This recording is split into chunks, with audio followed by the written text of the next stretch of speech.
जय हिंद दोस्तों आज के इस वीडियो में हम बात करेंगे एक भारतीय उपनाम की जिसका प्रयोग मैथिल ब्राह्मण करते हैं। मैथिल ब्राह्मण पंचगोड़ ब्राह्मणों के अंतर्गत आते हैं और मूलतः मिथिला के निवासी होने के कारण मैथिल कहे जाते हैं। प्राचीन काल में मिथिला अलग राज्य था, पर अब यह बिहार के अंतर्गत आता है। तो दोस्तों बात हम कर रहे हैं झा उपनाम की। झा शब्द संस्कृत भाषा के शब्द उपाध्याय का अपभ्रंश है। वैदिक काल में वैदिक शिक्षकों को उपाध्याय कहा जाता था, जिसे पाली में उवज्झा कहा जाता था। यही उवज्झा काल के उत्तरोत्तर प्रवाह में ओझा से होते हुए घटकर केवल झा रह गया।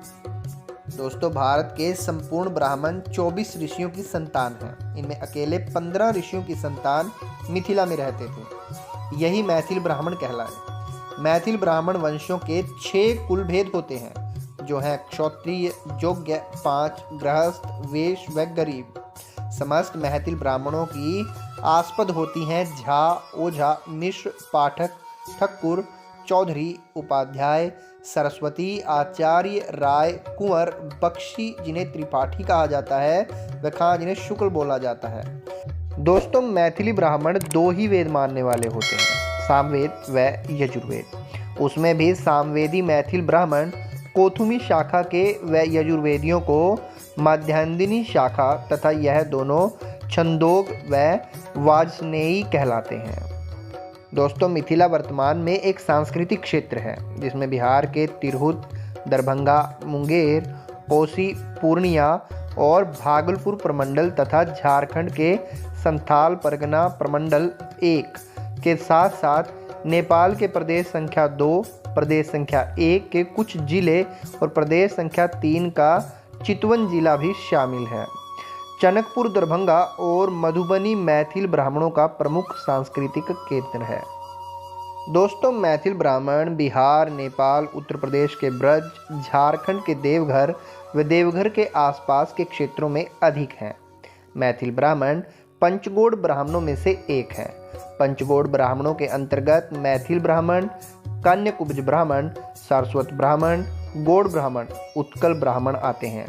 मैथिल ब्राह्मण मध्य प्रदेश के भिंड, मुरैना, गुना, ग्वालियर, शिवपुरी, दतिया, राजगढ़ आदि जिलों में भी पाए जाते हैं। दोस्तों मिथिला के क्षेत्र के कुछ राजवंश परिवार जैसे ओइनवार वंश, दरभंगा राज जो कि अब खंडवाल के नाम से जाने जाते हैं, मैथिल ब्राह्मण थे और मैथिल संस्कृति के संरक्षण के लिए प्रसिद्ध थे। दोस्तों 1960 और 1970 के दशक में बिहार में मैथिल ब्राह्मण राजनीतिक रूप से महत्वपूर्ण बन गए। पंडित विनोदानंद झा और ललित नारायण मिश्र समुदाय के प्रमुख राजनीतिक नेताओं के रूप में उभरे। डॉक्टर जगन्नाथ मिश्र के मुख्यमंत्री बनने के समय कई मैथिल ब्राह्मणों ने बिहार के महत्वपूर्ण राजनीतिक पदों पर बैठकर अपने विचार व्यक्त किए। दोस्तों मैथिल ब्राह्मण मुख्य रूप से शाक्त हैं, हालांकि ये वैष्णव और शैव भी हैं।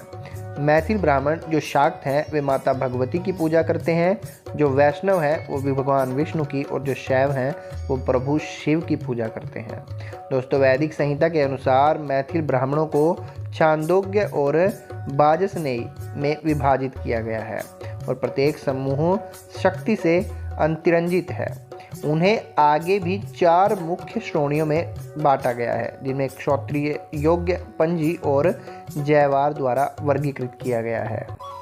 दोस्तों इन्हीं मैथिल ब्राह्मणों में से ब्रजस्थ मैथिल ब्राह्मण वे ब्राह्मण हैं जो गयासुद्दीन तुगलक से लेकर अकबर के शासन काल तक तिरहुत यानी कि मिथिला से भारत के तत्कालीन राजधानी आगरा में बसे तथा समयोपरांत केंद्रीय ब्रज से के 3 जिलों में औरंगजेब के कुशासन से प्रताड़ित होकर बस गए।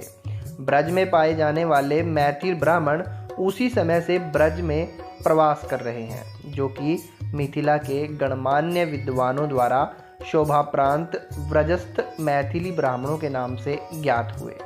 ये ब्राह्मण ब्रज के आगरा, अलीगढ़, मथुरा और हाथरस के प्रमुख रूप से बसे हुए हैं।